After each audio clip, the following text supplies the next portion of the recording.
The secret adult gaming platform that's bigger than Steam? This ordinary building in the heart of Montreal is home to a mysterious Of course, it's in Canada. game studio that, out of nowhere, became the world's largest platform of adult games. From a struggling game studio, they outgrew Steam in player numbers shockingly fast. Well, that just proves one thing. It sells. Too fast. Ironically, their games pop up on Steam, famous YouTubers promote them, and yet no one knows who they What's this game's name? Asking for a friend and, doing a research paper on it? really are. Officially, they go by Nutaku, or the steamy Steam that once revolutionized Not Aku. I see what you did there. the games industry one hand at a time, so they say. But as a marketer myself, their instant success did raise my eyebrows. I asked for interviews, but was denied every single time. And so I kept digging to uncover their three-part strategy to success, This sounds just like mobile game slop. why they're so secretive, and who's really pulling the strings behind these I mean, considering it's in Canada, I would say Soros is putting a decent chunk of money in it. closed doors. Exploring the world of Nutaku wasn't just an eye-opener, it was an eye-popper. Exploring the world.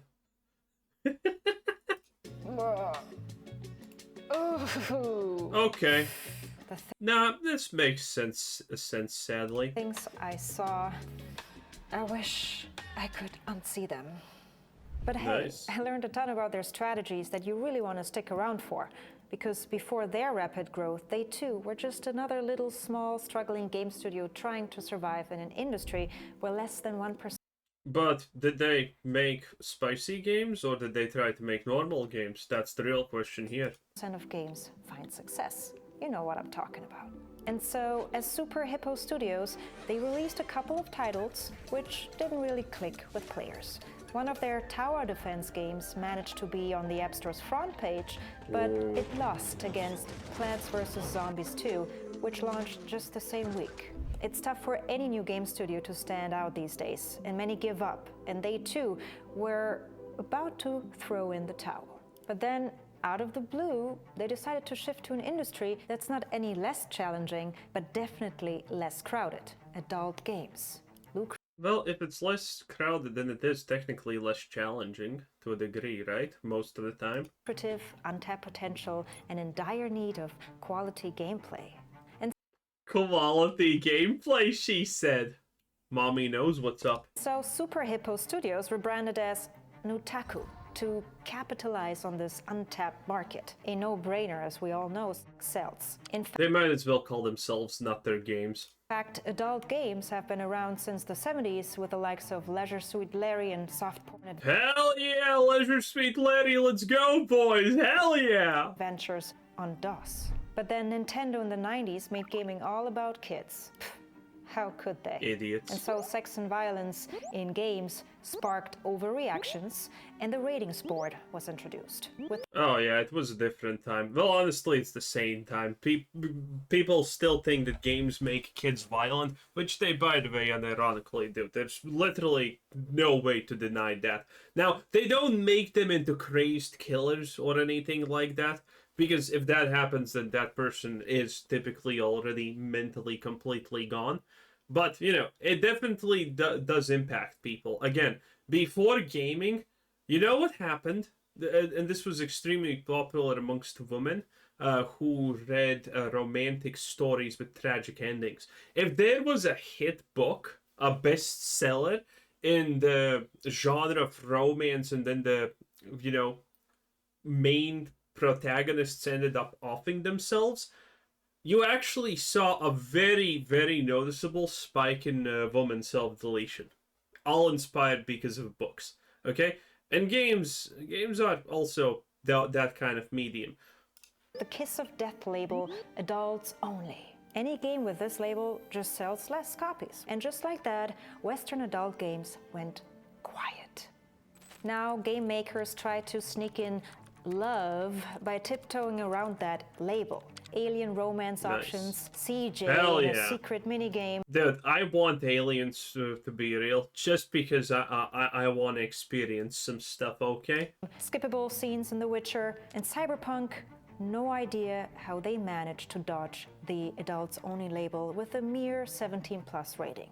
Nutaku, however, has a leg up. No tiptoeing required.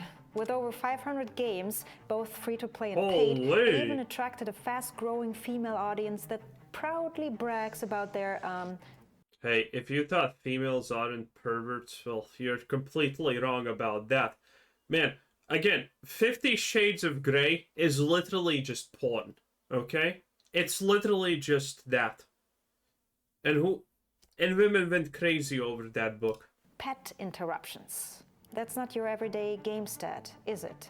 But hey, they're so profitable now, they even help struggling game developers who didn't make it in the traditional games market. They take their games that didn't make it on Steam and adultify them. That's a huge part of their core business. Crush Crush, for instance, developed by Sad Panda, didn't really take off on Steam. So Nutaku funded some, let's say, enhancements, and the game is now a hit on Nutaku. Their company Nice. motto clearly states that they don't gamify porn, but adultify great games. A trend Oh, that's funny. that's been taken off on Steam too, judging by these charts. And so it seems that Nutaku's company mission is working, democratizing adult games one hand at a time. But that's not easy when there's Well, everything is getting adultified because the social fabric of the world is eroding pretty fast again. Mental illnesses are no longer mental illnesses and they get glorified. If you're not this and that, then it's fine. And over-sexualization is like the biggest thing in the world. Again, just look at how even women dress on average. We have gotten to the point where you actually go outside and you go outside in the summer, you're gonna see under 18-year-olds just walking around without any bras or anything, you know, perky and all of that stuff. And it's common. It's getting so ridiculously common. And again, that's the worst stuff, but the ones that legally can do that, oh man, they do that. All of that is completely normalized nowadays. It is getting absolutely out of hand. a big stigma. So, this is how Cyberpunk does get away with the label, because this is like the expected norm nowadays. If you have that much in a game, of course it's not over 18. This is just everyday casual life, because of how insane the world is. It's gonna get seriously questionable in like 5 years, boys. Gesundheit, bless you. Around adult games. They're considered cheap, low-quality porn with bad to no gameplay. Even Mr. Nintendo chimed in with a pointed critique about their bad game design. And when Fall Guys ran a campaign inviting brands to create costumes through bidding, Nutaku offered $100,000 for the design. But Fall Guys Nice. responds, "You are yeeted, not safe for work." So breaking the stigma is tough, even if there's huge demand for it. Among the top searches on Pornhub, game characters rule. Fortnite, Overwatch. Oh, well, yeah, but this is what you get if you just search by, like, the anime category. Minecraft, the fuck? You see what I mean? Fortnite! There's actually nothing appealing about Fortnite also, which is questionable. And that just proves that the I am 18 button doesn't actually do a lot or prevent a lot. But everyone knows that already, right? Overwatch, understandable. Minecraft, what the hell? Pokemon, understandable. Atomic Heart, yeah, we all know why Atomic Heart is dead, let's be real.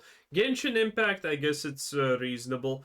Resident Evil, Valorant. Valorant is kind of low, surprisingly. Wow.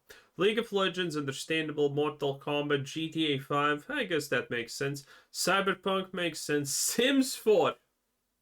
Yeah, it makes sense in my mind. Street Fighter, Apex Legends, Skyrim, Splatoon. Again, you see what I mean? It's hard to not normalize these things to a certain degree if there's such an absolute demand for it. It's gonna be tough. it's the world is gonna have to make some really rash decisions probably in like 5 or 10 years when this completely blows overboard. I can't wait for the executions. Minecraft, Chun-Li, Tifa, Makes and Sonic sense. the Hedgehog. Doesn't make sense. I mean, it technically does because Sonic Shoe exists also. Like, I don't know what's the deal with Sonic and bad things, but man, I was Sonic like the absolute omega, actual real gateway into furryism? Ugh. In any case, you see, there's a gap between public perception and private consumption. Ghosties? A gap that Nutaku really wanted to bridge. But how do you bridge this gap if you're just a struggling game studio in dire need to survive? You probably get investment from Soros. Or Vanguard, honestly, at this point. Or BlackRock. I mean, hey, we're gonna push 40s in porn. And Vanguard's like, yes! Yes! Yes! Let me call BlackRock and tell them also that they should get in on this. This is an investment. Ugh. In order to survive, you've got to figure out what your audience wants but isn't getting. In Nutaku's case, that was the anime fans, big lovers of Japanese culture and gaming, but overlooked in the West. And what's the common denominator of anime I mean, that's true. porn in Japan? Exactly. I don't know. Hentai. Oh. Visual novels with explicit content. A style of Japanese erotic art that's centuries old and usually featured octopus tentacles to work around censorship. And still today, hentai is the most searched for term on, hubs. A clear goldmine for Nutaku. But rather than starting from scratch, they just turned to the east and teamed up with a big Japanese game developer who got it all figured out. DMM. Nutaku said, Never heard of them. hey DMM, let me take your games and we localize them for the Western market. That's a smart move. Take existing game, localize it, sell it in the West. You'd think that's it, cash cow found. But with that they faced a huge challenge, because hentai has a really bad reputation in the West. Does it? Does it really have such a bad reputation considering everyone knows what it is? Rage themes, misogyny, acts of violence, Hell yeah, misogyny! Let's go, boys! and many, many other things. But Nutaku said, nope. I mean, bad. Bad. Stick to the genre, but we'll put gameplay first and erotic second, and offer all sorts of genres for every sort of orientation. And that's why their website has everything to offer, from visual novels, puzzle and card games, to strategy, RPG, and even FPS. Games with rich storytelling. As you progress, you unlock more and more skin. Or you can also jump right into the fun part and check out gay, trans, or whatever that is, dinosaurs. No one's left behind. You know what's the crazy part? 40 stuff has categories. Yeah. Smart strategic move, inclusivity, and good gameplay. Such good gameplay. You see, inclusivity only leads to bad things, as we can clearly see. Even P0rn became a very special CEO. Go to the map and visit one of the games. Oof. I don't know if I'm ready for that. I'll definitely buy it. Yeah, that's a whole nother level of corporate performance reviews, don't you think? Yep. In any case, just like that, Nutaku was able to double their female audience and drew in 1 million players in their first year alone. Survival phase nailed. But something was off. In just a year, they Dude, women will pay so much for stuff that they like. secured $1 million investments and appeared in top publications. That's only possible if you have a Wait. What did Kotaku write? People who, the people who translate Japanese games for millions of... Okay, place your bets. Was Kotaku happy about this? Because I'm gonna assume they were. publications. That's only possible if you have a really strong PR team and deep pockets. Otherwise, for Nutaku, this next strategic stage wouldn't have been as wild as it got.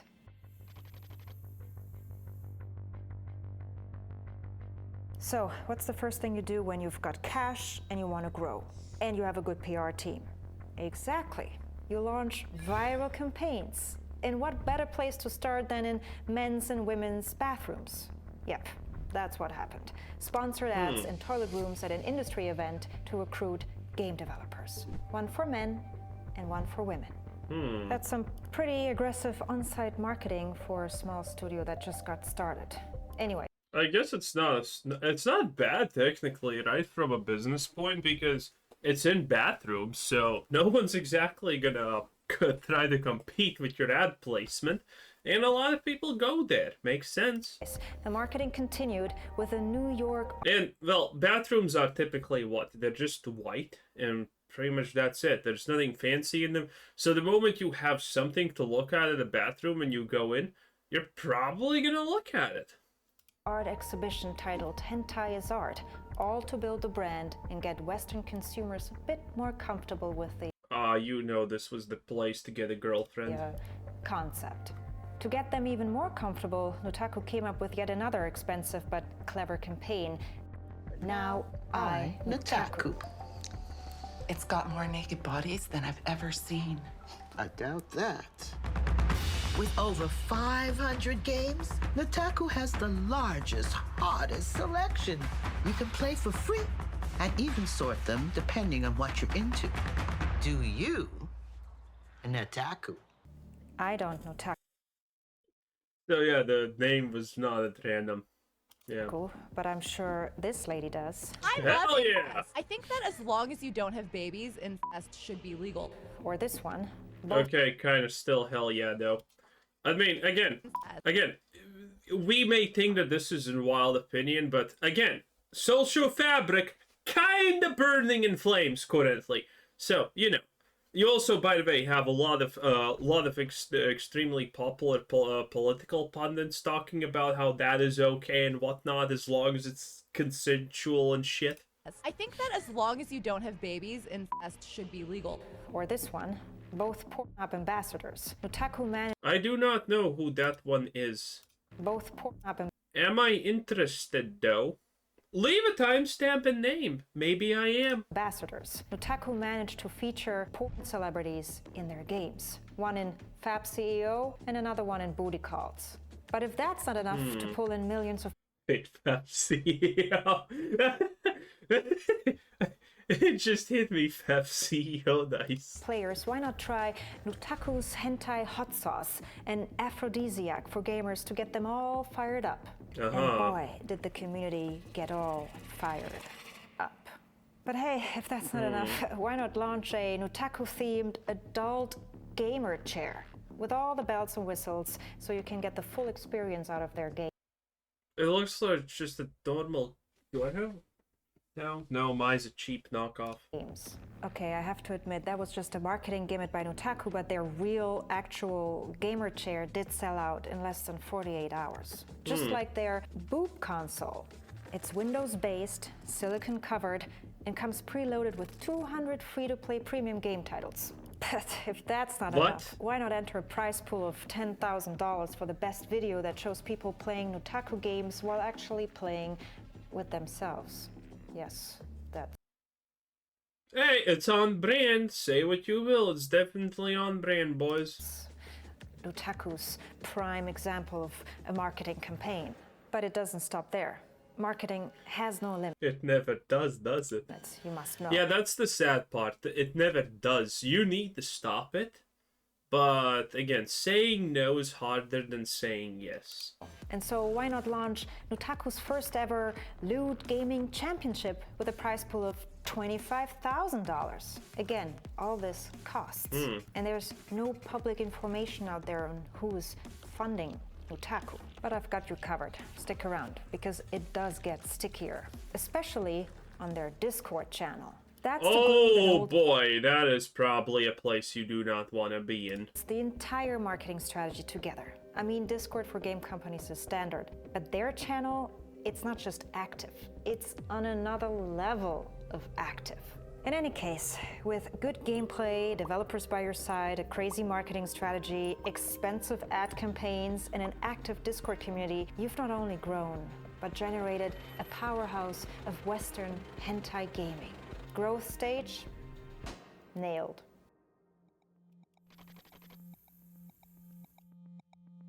By the way, if anyone's wondering why this is the growth stage and not this, is it because this is where they stabilize and this is where the growth starts, and after they start kicking it off, this is the thrive stage? Do you actually call it that? I'm not sure. But, you know, there is a thing pretty similar to this in e-economy. And now, Nutaku is raking in cash, featured in major publications, and their investment funds grow every single year. What's missing? Cutting-edge technology, that's what. In 2018, VR. There's no way it's not VR, right? Nutaku added cryptocurrency as a payment option as there was growing demand for privacy in digital transactions, particularly in the porn industry.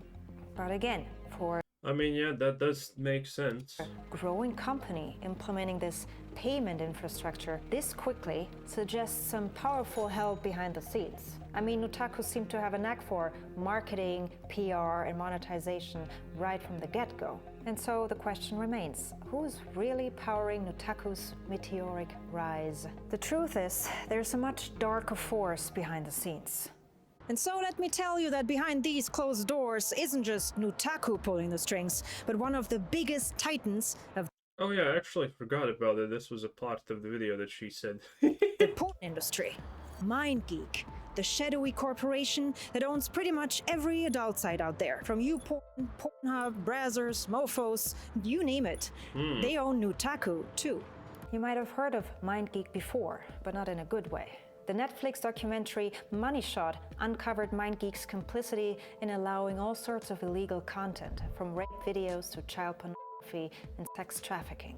It was a Wow. massive scandal that even led to I'm not surprised in the slightest, by the way. angry mobs burning down the $19 million mansion of Pornhub CEO Faraz Antoon. After this, he stepped down as Pornhub CEO, but didn't disappear into the dark. No. Instead, he became MindGeek's CEO. And guess what? This CEO has a brother, That's a strange thing to happen. who's none other but president of Nutaku himself, Mark Antoon. Yes, it's a real family affair over there at MindGeek. So while Nutaku was busy marketing itself as this fun, innocent gaming site that wants to revolutionize the games industry one hand at a time, behind the scenes, it was all part of MindGeek's desperate attempt to rebrand and diversify in the wake of their public shaming. All those aggressive marketing campaigns, top-tier PR, cutting-edge payment options, millions in investment funds, all these are MindGeek's influence at work. Their in-house company, Traffic Junkie, which is, by the way, in the same building, helped Nutaku to blast their ads all over the internet and reach millions of players. You see, Nutaku's Cinderella success story was no fluke. It was orchestrated, a strategic move to polish MindGeek's image, a classic case of corporate rebranding. But that's only half the story. It gets way darker, because MindGeek, loves data. Every time MindGeeks hires a new person, they tell them that they'll take big data to the next level. Data is, after all, far better than I mean, this sounds kind of dark, but let's remember, hey, okay? They're kind of in line because everyone else is already trying to do this. cash in the bank for any digital company. And what better way to collect that data than through a gaming platform like Nutaku? Their games are designed to collect user behavior. Any puzzle, clicker, or strategy game has an inbuilt decision-making gameplay that tells them more about you than you know about yourself. What was shocking to me was that Nutaku's privacy policy outright reserves the right to collect information on pretty much everything you do on their site. From customization of content to advertising and analytics, Nutaku can send your data to anyone without restrictions. After all, MindGeek is just a web development company. P0rn is merely a strategy for collecting user data. And so I wasn't surprised to learn that MindGeek is actually rebranding itself now to ILO, a rebrand that comes in response to the need for a fresh start. And so Nutaku may be the Cinderella success story in adult gaming, but MindGeek is pulling the strings behind the scenes. That's often Okay. how it goes in the world of business. The most impressive success stories are rarely as simple as they seem on the surface. Interestingly enough, on their LinkedIn page, Nutaku never explicitly revealed Oh yeah, by this she literally means, hey, have you ever... Well, you probably get what she means, but in case someone missed it, some company that magically just appears out of thin air is probably a subsidiary of a subsidiary of a subsidiary of a subsidiary that is owned by Bill Gates. That's how it works. what they do or provide. I guess it's not exactly something you want to broadcast to the professional world, you know? And maybe that's the real lesson here. In the dog-eat-dog world of digital business, sometimes it's not just about having the best product or the flashiest marketing campaign. No, sometimes it's really just about who you know. Yeah, that's life. That's what we have been saying forever. In any case, that was amazingly good, not gonna lie. That was Belinda Erkan. Nice, 10 out of 10. Thanks for watching. Bye-bye.